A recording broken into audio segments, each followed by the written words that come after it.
Esto es Filosofía de Bolsillo, el podcast para aprender filosofía en cualquier lugar. Presentado por Diego Chivilotti.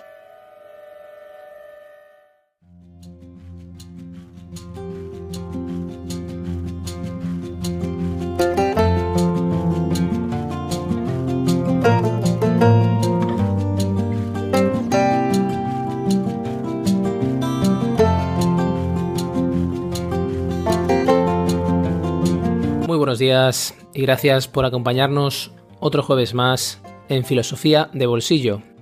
Ya es el jueves filosófico número 35 y octavo de esta segunda temporada que ha comenzado con un monográfico dedicado a David Hume. Una temporada, como sabéis, especial en la que Filosofía de Bolsillo ha dado un paso más y una temporada que nos va a ver cumplir un primer año como podcast.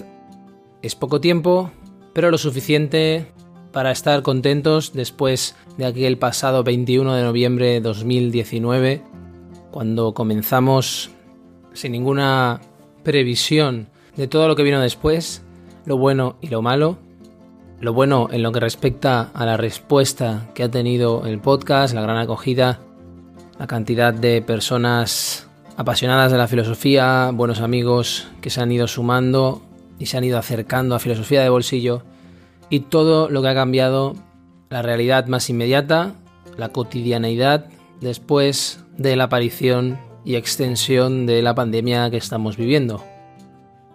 Sea como sea, Filosofía de Bolsillo cumplirá la semana que viene el primer año de vida, en la semana en la que se celebra el Día Mundial de la Filosofía. De hecho, el próximo 19 de noviembre, que es cuando se celebra, también conmemoraremos el primer año de este proyecto.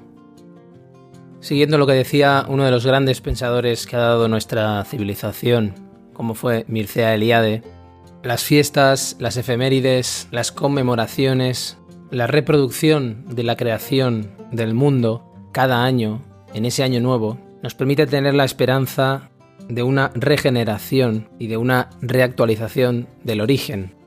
Así lo explica en un libro que considero esencial y que se titula El mito del eterno retorno. Las creencias universalmente difundidas según las cuales los muertos vuelven junto a sus familias en los alrededores del Año Nuevo denotan la esperanza de que en ese momento mítico en que el mundo es aniquilado y creado, es posible la abolición del tiempo. Entonces los muertos podrán volver, pues todas las barreras entre muertos y vivos están rotas. ¿Acaso no es reactualizado el caos primordial? Y volverán, puesto que en ese instante paradójico el tiempo estará suspendido y por consiguiente podrán ser de nuevo contemporáneos de los vivos. El próximo jueves filosófico será un jueves filosófico algo especial, algo diferente. Será una modesta celebración de este primer año de Filosofía de Bolsillo, con la esperanza de abolir ese tiempo que, como aprendimos con Aristóteles, es la cifra del cambio destructor. Que sea también una regeneración de Filosofía de Bolsillo y el inicio de algo que se prolongue durante mucho tiempo. Dependerá de la vida que le den los que le dan vida, que son los que oyen y siguen este podcast cada semana. Y por eso quiero agradecer hoy a David, que se ha sumado a Filosofía de Bolsillo en Patreon. Muchas gracias, David. Un especial agradecimiento también para Andrea, que en este mes de noviembre ha comenzado a apoyar este proyecto. Así que muchísimas gracias de corazón, Andrea. Y muchas gracias también por el apoyo de Luis, otra de esas personas a las que tengo muchísimo que agradecer porque creen y apoyan este proyecto, lo hacen posible y harán que siga durante mucho, mucho tiempo.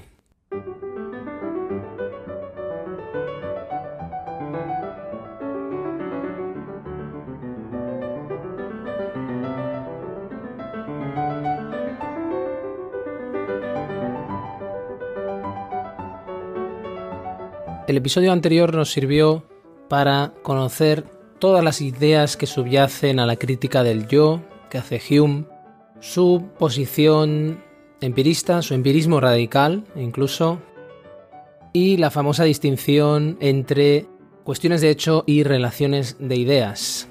Además vimos cómo la postura de Hume tiene, además de una tradición anterior, de la que ya habíamos hablado, también una tradición posterior que llega a la crítica de la metafísica a principios del XX. Y desembocamos en el Tratado de la Naturaleza Humana, donde Hume, al hacer un ejercicio de introspección, como había hecho antes René Descartes, no se encuentra con el yo como certeza, como evidencia, es decir, no se encuentra con una cosa que piensa, una res cogitans, sino que se encuentra con una simple colección de percepciones, una colección desordenada que tendemos a ordenar y a darle una unidad y a llamarle yo. Y cuando digo llamarle yo, me gustaría que nos fijáramos en el verbo llamarle, porque la crítica de Hume a todos estos conceptos está muy vinculada a negar las ideas abstractas o universales y considerar que lo que existen son términos lingüísticos usados en un sentido general.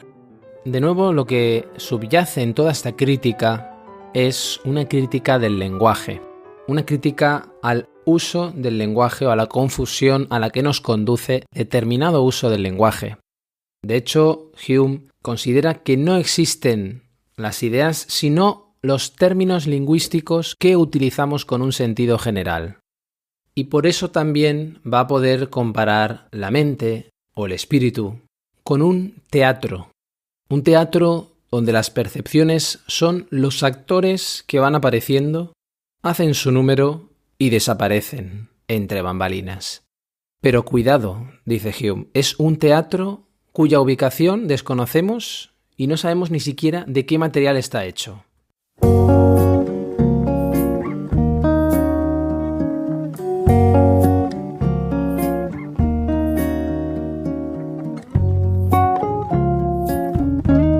Un libro en el bolsillo.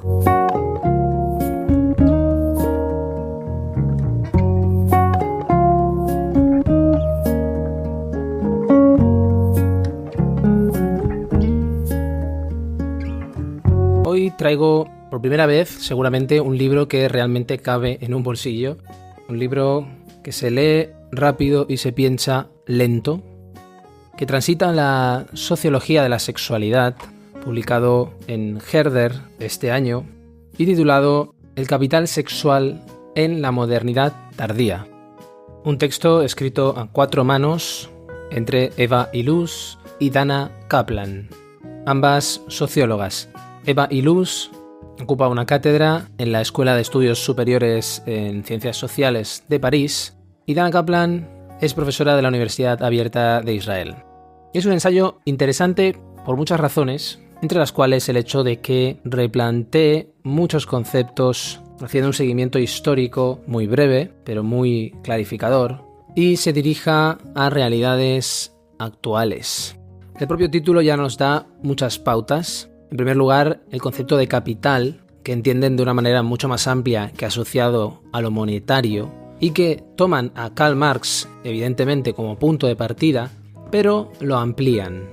Lo amplían en particular por asociarlo a la sexualidad entendida como un valor en sí mismo a partir de la liberación sexual que ha tenido lugar en las sociedades occidentales a lo largo de la modernidad y especialmente a lo largo del siglo XX, y que hizo que se fuera incorporando a las realidades económicas y sociales, hasta el punto de poder hablar de un capital sexual que, según las autoras, es perfectamente compatible con la libertad de mercado, con las formas actuales económicas, pero no solo compatible en el sentido de poder coexistir y no verse amenazado, sino que incluso es un mecanismo que permite ampliar el dominio de esta libertad de mercado, que se basa en la acumulación y en el aumento de las desigualdades materiales, en ese análisis de una modernidad tardía o de un capitalismo avanzado para las autoras.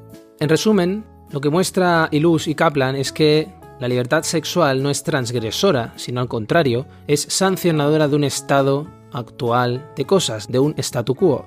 Eso nos permite también tener herramientas para poder replantear y discutir puntualmente acercamientos feministas o críticos con las perspectivas económicas actuales, Y en resumen, ir abriendo ventanas, porque es uno de esos libros breves, pero que abren muchísimas ventanas y caminos para recorrer, que nos llevan a pensar todo aquello que está relacionado con la sexualidad desde un punto de vista sociológico, económico, cultural y, en suma, filosófico.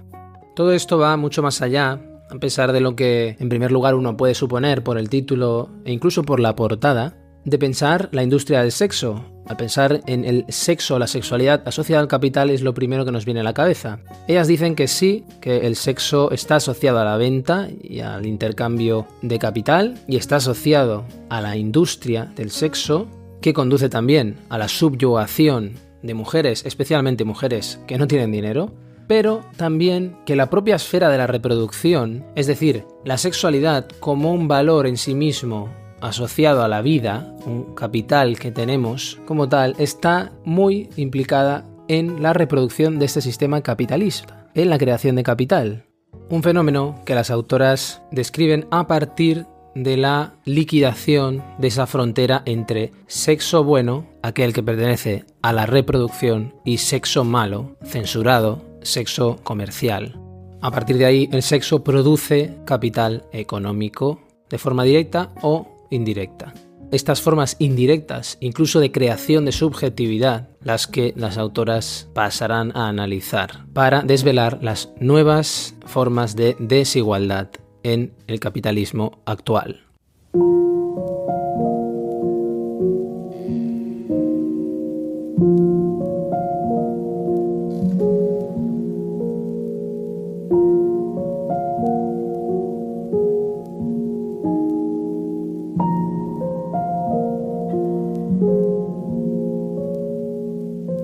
El capital sexual moderno es una forma autodirigida y autoderivada de la autoridad de la clase media. Las relaciones de clase se reproducen mediante las interacciones cotidianas, especialmente las que tienen lugar en el trabajo. Tradicionalmente, la autoridad y el privilegio social de la clase media se han establecido y reproducido dentro de los entornos profesionales. Ahora bien, la cuestión es ¿qué constituye ahora la autoridad de la clase media?, ya que cada vez menos miembros de la clase media realizan carreras profesionales estables y gozan de seguridad laboral. En otras palabras, cuando el empleo es tan precario, los sujetos de la clase media se quedan sin apenas nada más que sus propias capacidades afectivas innatas, y en nuestro caso relacionadas con el sexo para restablecer su autoridad. Eva Illouz y Dana Kaplan. El capital sexual en la modernidad tardía. Editorial Herder.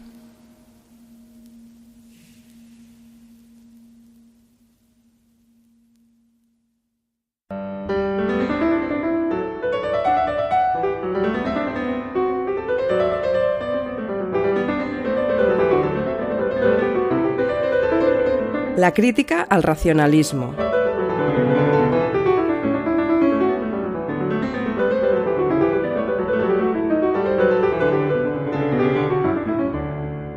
Lo había dicho, pero no importa repetirlo. Hume es el primer filósofo que se toma en serio el empirismo. Él se da cuenta de que si creemos que solo hay conocimiento a través de los sentidos, que es eso lo que sería el empirismo de una forma muy resumida, tenemos que abandonar cualquier otro tipo de conocimiento.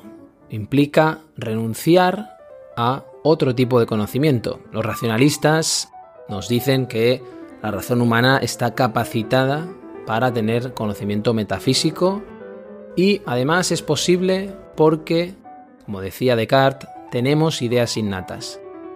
Para los empiristas, la razón es esencialmente finita y probablemente el conocimiento metafísico se nos escape. El único tipo de conocimiento al que podemos aspirar es el que nos aporta la experiencia. Más allá de esta, estaríamos especulando y estaríamos excediéndonos. Por lo tanto, el punto de partida es que hay una confianza en los sentidos como fuente de conocimiento. La exigencia de evidencia, si te fijas en Hume, ese carácter exigente es el mismo que en Descartes, pero esa evidencia para Hume solo proviene de los sentidos y no, como decía Descartes, de la claridad y distinción con que la mente percibe una idea. Además, Descartes comienza con una evidencia imposible para Hume, como es la de yo pienso. De la misma manera, Hume va a criticar la duda sobre el mundo exterior, esa duda que tenía Descartes, y la va a reducir al absurdo. Además, Descartes, si recuerdas, pretendía demostrar la existencia del mundo exterior después de haberla puesto entre paréntesis, de forma racional, y en lugar de hacerlo así, introduce a Dios como garantía de esa existencia.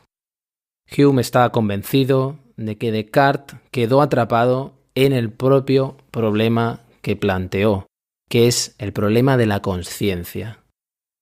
Descartes duda de todo, solo queda la conciencia después de haber dudado de todo, y no puede saber nada más sin poner a Dios como garante. De hecho, aquí está el meollo, aquí está la clave del problema de la modernidad que después nos va a llevar y a reencontrar en Kant. No sabemos cómo es el mundo fuera de la conciencia que lo mira, de la conciencia que lo piensa.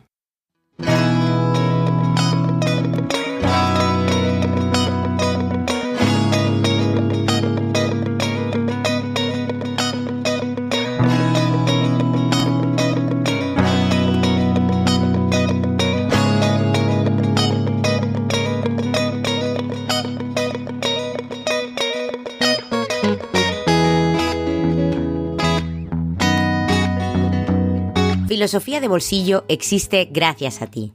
Hazte mecenas y accede a todos los contenidos en patreon.com/filosofía de bolsillo.